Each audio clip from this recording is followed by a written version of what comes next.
Assalamualaikum warahmatullahi wabarakatuh. Perkenalkan, saya Irham, calon CGP Angkatan 9 Kabupaten Deli Serdang. Bersama Ibu PP saya, Ibu Neni Erita Kataren, dan Ibu Pasil, Ibu Sri Rahayu. Kali ini saya akan melaksanakan kegiatan aksi nyata modul 2.3 coaching supervisi akademik. Dan kali ini saya bersama Ibu Nay Pospos untuk melakukan kegiatan pra-observasi. Selamat pagi Bu Pospos. Pagi Pak Irham. Gimana nih kabarnya hari ini? Baik. Nah Bu, kali ini saya akan melakukan kegiatan pra-observasi. Boleh Bu? Oke, silakan. Oke Bu, kegiatan kita pada pagi hari ini saya ingin menyampaikan kegiatan supervisi percakapan pra-observasi. Nantinya setelah ini saya akan melakukan supervisi di dalam kelas, melihat kegiatan Ibu mengajar di dalam kelas nantinya. Selanjutnya, setelah kegiatan supervisi dalam kelas, saya akan melakukan pra-observasi nantinya dan refleksi dari hasil pembelajaran yang Ibu lakukan di dalam kelas nantinya. Gimana? Sudah selesai? Siap Bu, saya tanya? Silakan Bapak. Oke Bu. Bagaimana persiapan yang Ibu buat selama kegiatan yang akan nantinya dilakukan di dalam kelas Bu? Kira-kira nih tujuan pembelajaran yang Ibu lakukan nantinya seperti apa?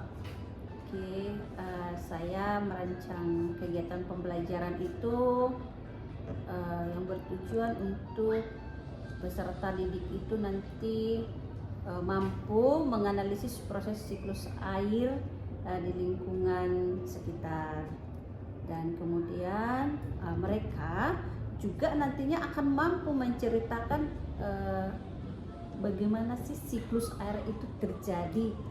Oke, berarti ada dua ya rancangan kegiatan yang akan Ibu buat ya.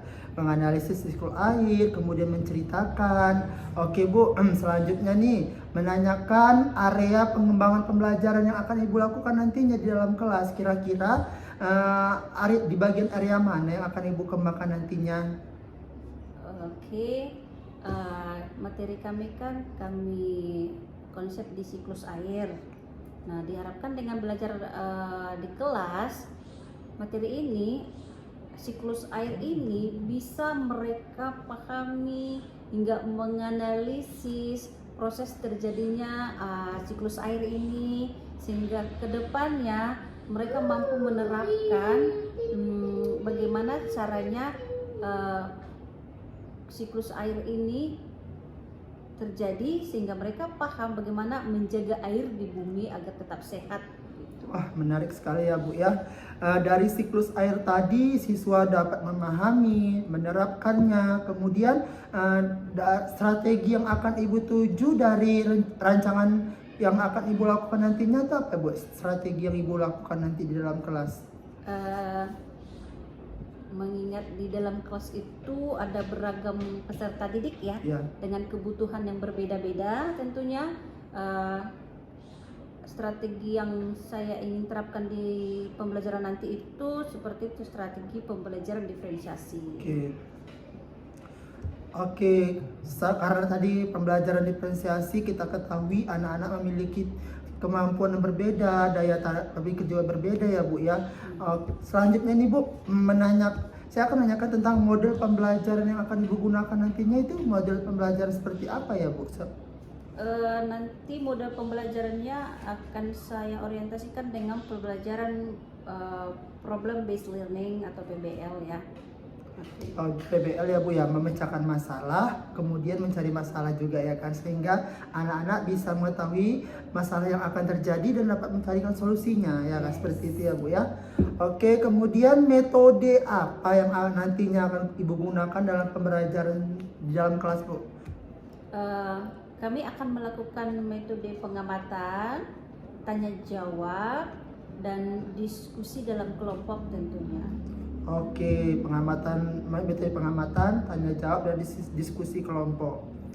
Oke, selanjutnya ini Bu, dari hasil pembicaraan kita pada pagi hari ini, kira-kira refleksi dari kegiatan pra-observasi ini gimana perasaannya Bu? Hari ini saya merasa sedikit open mindset ya.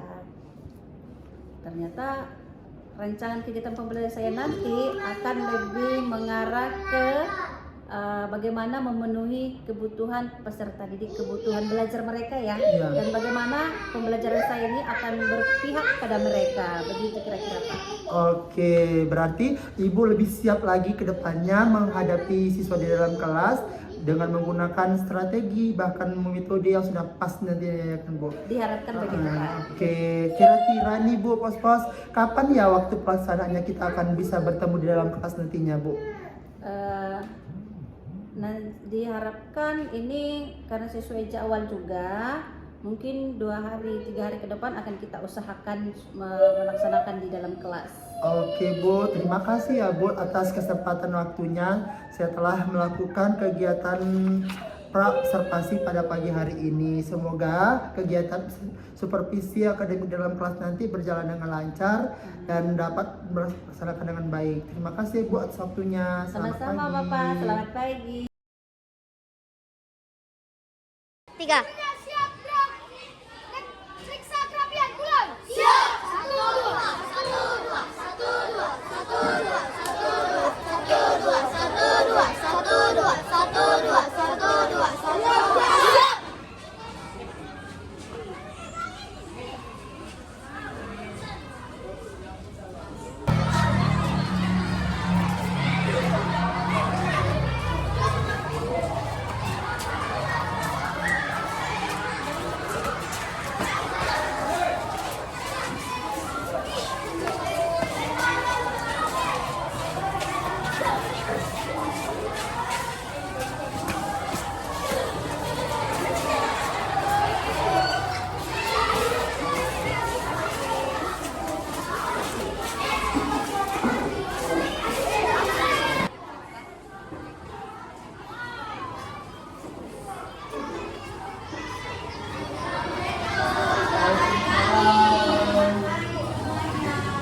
Selamat pagi semuanya.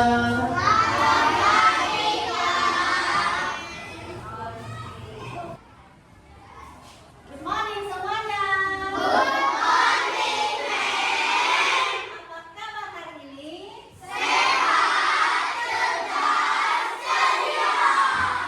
Sekali lagi, apa kabar hari ini?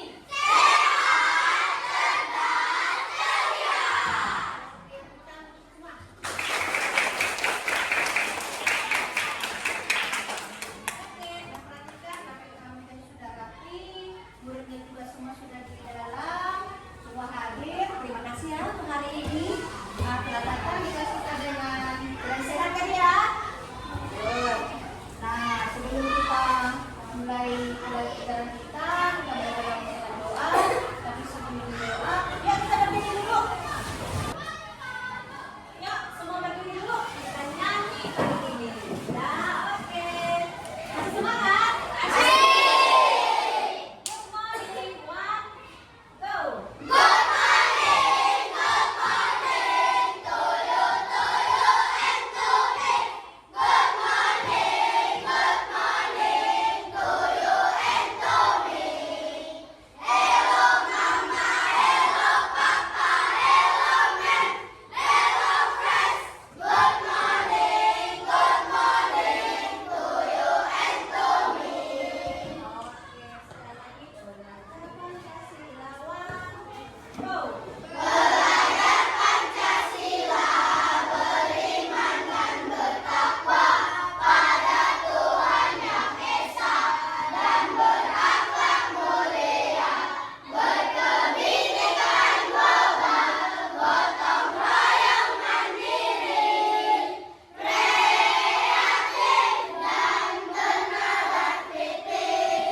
Oke, mantap. Terima kasih. Silakan duduk. Mana ketua kelas? Ayo. Silakan Bang. Untuk siapa yang punya doa pagi ini? Siap. Doa pagi ini Rizky Ramadhani. Pada teman-teman kita membaca doa dimulai.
kasih.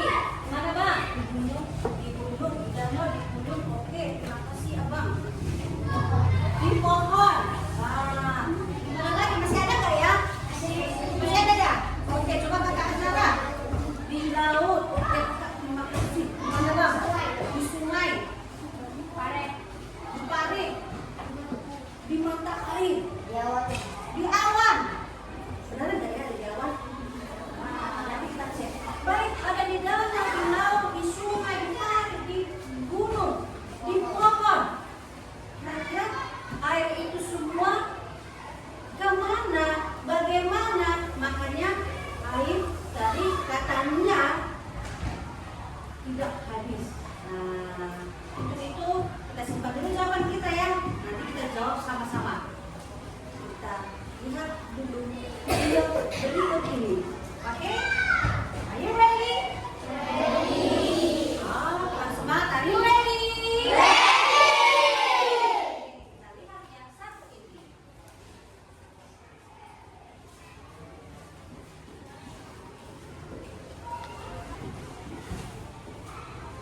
Oke. Nah, kita tadi sudah mendengarkan sama-sama dan menyimpan jawaban masing-masing. Air yang ada di pegunungan, di lautan, di danau, di sumur, di dalam tanah, dan di pohon dan di awan. Kemana air itu? Kenapa bisa menjadi tidak habis air di bumi? Nah, coba kita dengarkan, simak sama-sama apa kata video berikut.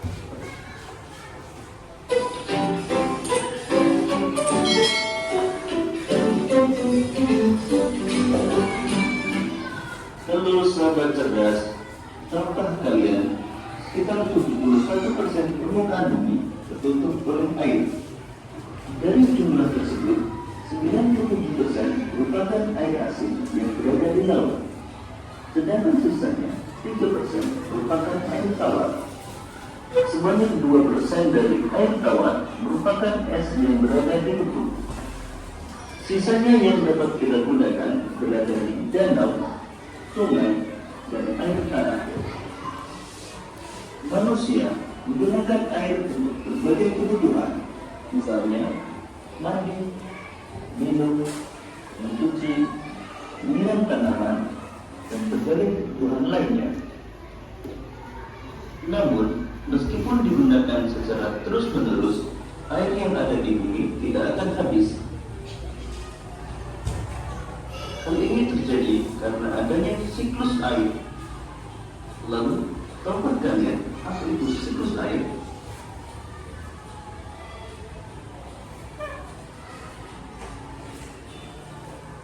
Siklus air adalah sirkulasi atau perputaran air secara terus-menerus dari bumi ke atmosfer, lalu kembali lagi ke bumi.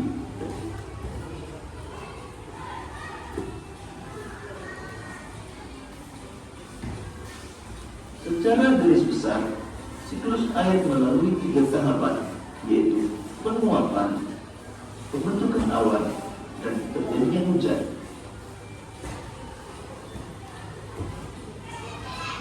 Air di laut, sungai, dan danau menguap karena terkena panas matahari.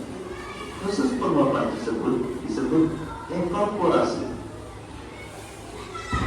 Tumbuhan juga mengeluarkan uap air ke udara akibat panas matahari.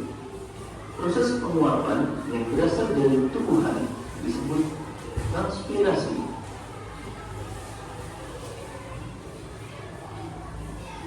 Uap air dari permukaan bumi akan naik ke udara dan membentuk awan. Kumpulan uap air tersebut akan mengalami penimbunan membentuk titik-titik air. Proses tersebut disebut kondensasi. Lalu angin akan membawa awan ke daratan atau dataran tinggi. Selanjutnya titik-titik air di awan akan turun menjadi hujan. Proses ini disebut presipitasi.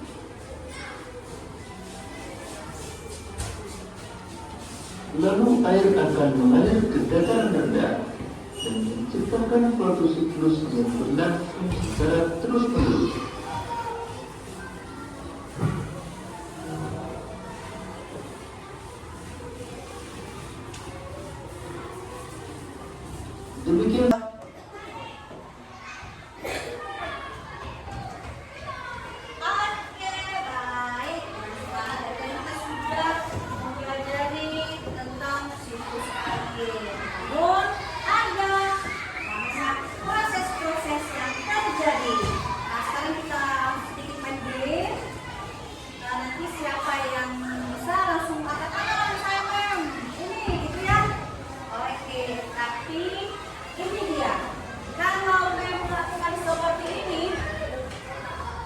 dia bumi. Air yang ada di bumi menguap. Apa namanya? Evaporasi. Oke, nanti ini masih nanti dulu ya. Apa? Terus nanti kalau membuat seperti ini, nantinya air yang ada di bumi lakukan penguapan. Nanti kita dulu katakan ini apa namanya? Ada lagi yang namanya kalau sudah di atas dia tadi akan membentuk awan, nanti akan membentuk ini. Ada prosesnya. Nah, ya kan awan itu dia bukan di atas itu sebenarnya titik-titik airnya mengumpul, gitu. Nah, apa namanya? Oke, tahan dulu. Oke. Nah, satu lagi. Apa namanya? Ketika dia sudah turun ke bumi, dia berbentuk nanti kodenya seperti ini. Aduh. Oke? Baik. Nah, konsentrasi. Konsentrasi.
Hai Bu Pos-Pos. Hai Pak Irham. Hari ini kita berjumpa lagi nih.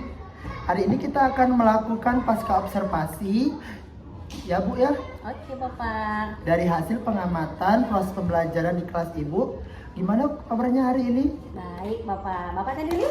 Alhamdulillah baik. Oke, ya silakan Agenda Bapak. hari ini kita melakukan pasca observasi dan refleksi dari kegiatan yang Ibu lakukan kemarin di dalam kelas. Kemudian saya akan melakukan pertanyaan-pertanyaan nih untuk Ibu. Semoga jalannya pasca observasi ini berjalan dengan baik nantinya. Oke, siap Bu? Oke Bapak. Oke. Bagaimana nih perasaan Ibu setelah mengajar di dalam kelas, setelah ada saya di dalam kelas tadi kemarin? Tentunya ketika membawakan pembelajaran ke murid itu saya senang, bahagia dan antusias. Walaupun ada rasa deg-degan karena ada Bapak di sana mengamati saya. Oke nih Bu, perasaan senang, bahagia, kemudian pembelajaran berjalan dengan baik ya Bu ya, lancar ya kan. Kemudian yang kedua nih Bu, pengamatan yang kemarin nih Bu lakukan, pengembangan area apa yang dikembangkan dalam pembelajaran tadi ini Bu lakukan semalam di dalam kelas? Itu sesuai dengan tujuan pembelajarannya Pak ya. Di sana pengembangan areanya itu terkait bahwa anak murid itu memiliki kemampuan mampu menganalisis dan juga mereka bisa menceritakan kembali proses terjadinya siklus air. Oke, yang kemarin itu yang seru banget pembelajaran kita ya Bu ya, menganalisis, kemudian menceritakan tentang siklus air tadi, belajar kelompok juga ya kemarin ya kan Bu.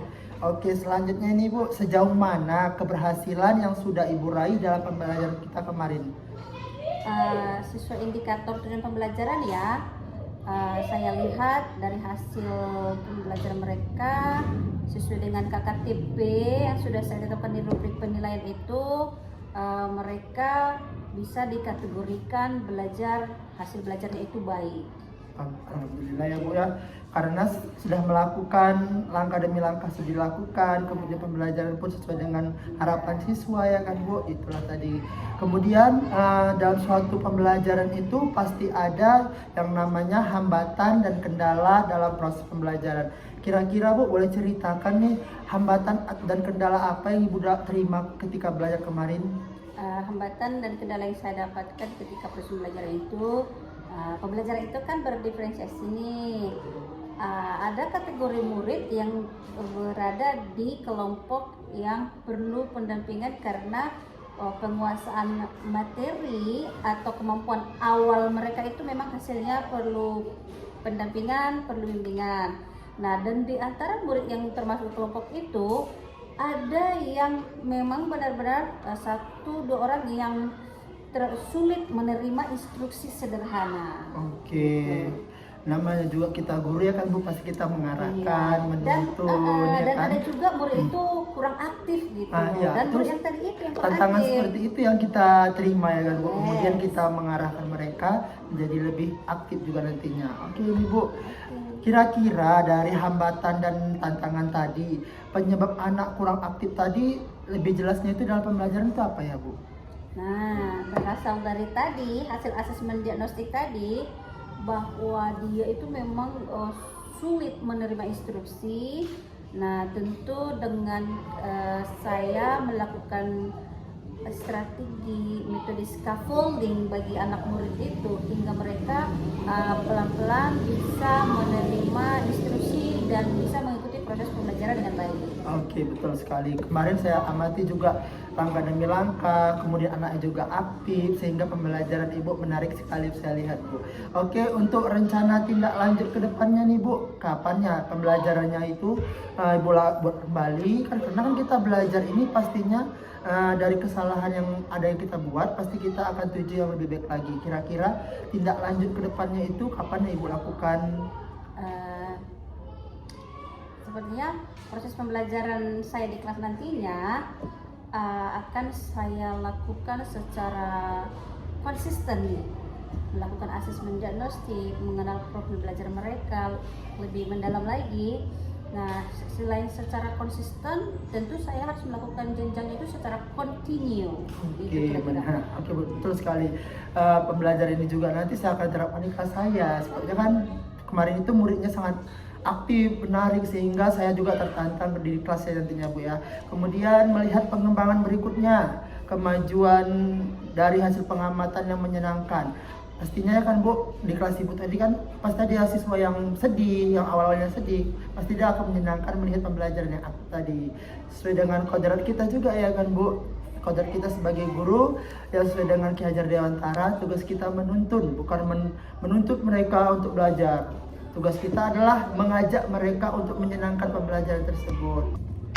Baik, terima kasih Bu Pos-Pos untuk waktunya kita hari ini. Kegiatan selanjutnya nanti akan ada pendampingan dari pengajar praktik saya, melihat atau memberikan umpan balik kepada kita untuk kegiatan kita beberapa hari ini. Selamat siang Bu Pos-Pos. Terima kasih ya sekali lagi waktunya. Iya Pak Ilham, sama-sama.